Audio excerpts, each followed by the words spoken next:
करवा चौथ व्रत की कहानी सुनने से पहले आसन बिछाकर बैठ जाए। अपने दाएं हाथ में गेहूं के दाने ले और अब कहानी सुने। एक सेठ साहूकार था। उसके 7 बेटे, 7 बहुएं व एक बेटी थी। कार्तिक मास की कृष्ण पक्ष की चतुर्थी के दिन साहूकार की पत्नी सहित 7 बहुओं व बेटी ने करवा चौथ का व्रत रखा। साहूकार के 7 बेटे जब भोजन करने आए तो अपनी बहन से बोले कि बहन भोजन कर लो। बहन बोली कि भैया आज मेरा करवा चौथ का व्रत है, मैं चांद को देखकर व अर्घ देकर ही भोजन करूंगी। भाई अपनी बहन से बहुत प्यार करते थे तथा बहन को भोजन करवाए बगैर स्वयं भोजन नहीं करते थे। भाइयों ने जब अपनी बहन को भूख से व्याकुल देखा तो पहाड़ी के ऊपर जाकर दीपक जलाकर चलने की ओट में रख दिया।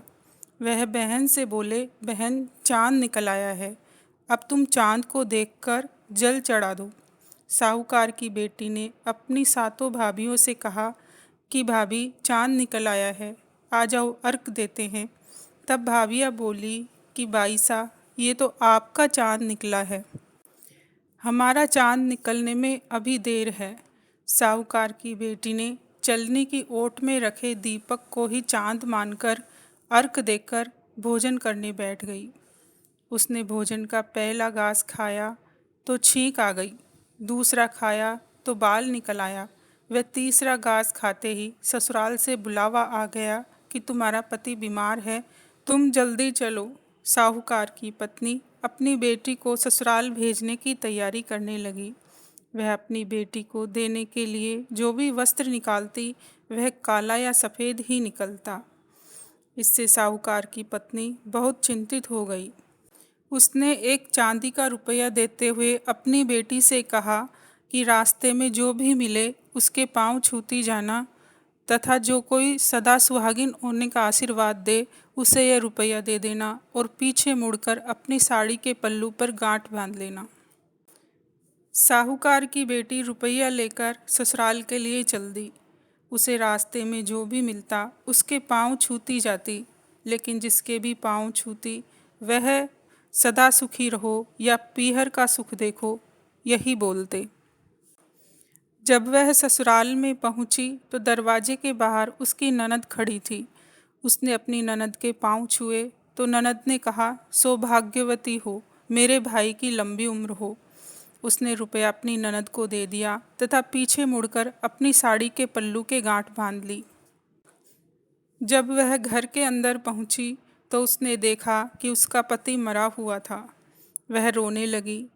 जब परिवार के लोग उसका अंतिम संस्कार करने जाने लगे तो साहूकार की बेटी ने जलाने से मना कर दिया।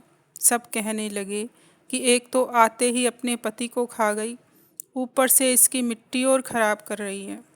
परंतु वह जिद पर अड़ी रही। कुछ बड़े बुजुर्ग लोगों ने कहा कि अब जो होना था हो गया, लेकिन अब यह जो कह रही है वह कर लो। साहूकार के बेटे के कहने पर शमशान में एक झोंपड़ी बना दी गई। वहाँ पर वह अपने पति के मृत शरीर के साथ रहने लगी। वह अपने पति के शरीर की सफाई करती रहती तथा उसके पास बैठी रहती। उसकी ननद प्रतिदिन उसके लिए 2 रोटियां वह एक पानी का घड़ा भरकर रख जाती। साहूकार की बेटी हर महीने की चौथ को व्रत रखने लगी। सबसे पहले मार्गशीर्ष मास की चौथ माता आई। उसने चौथ माता की पूजा की।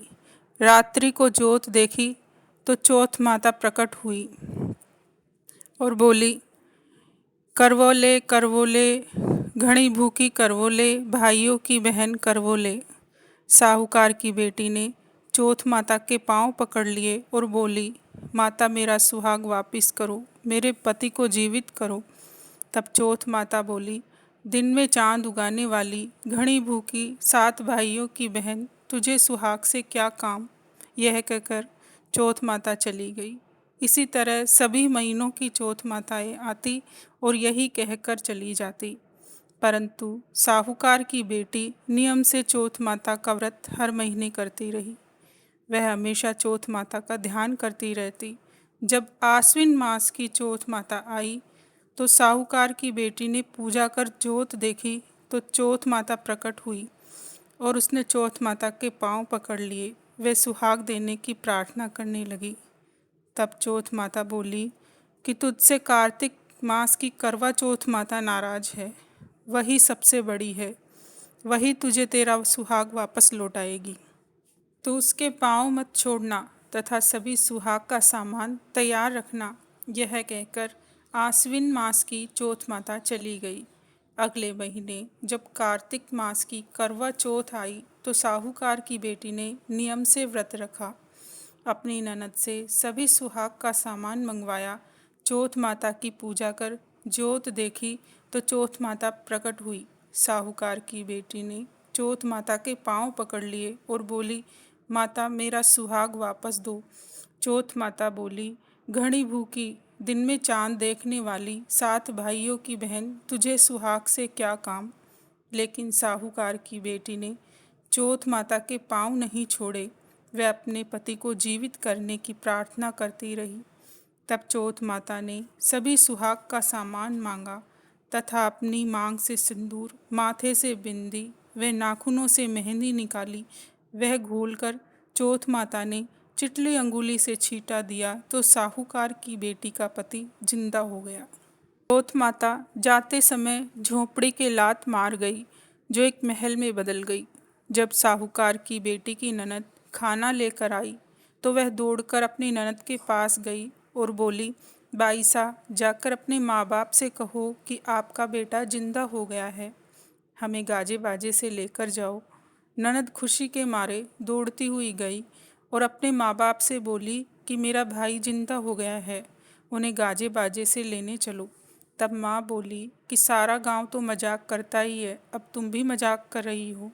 पर बेटी के बार बार कहने पर बूढ़े माँ बाप घर की छत पर चढ़कर देखते हैं तो उन्हें दूर एक महल में अपने बेटे बहू दिखाई देते हैं। तब साहूकार की बेटी के सास ससुर ने अपने परिवार के सभी लोगों को साथ लेकर गाजे बाजे से अपने बेटे और बहू को लेने के लिए जाते हैं। सास बहू के पांव छूती है तो बहू सास के। तब बहू कहती है, सासू जी भाग्य आपका, वह सुहाग मेरा है।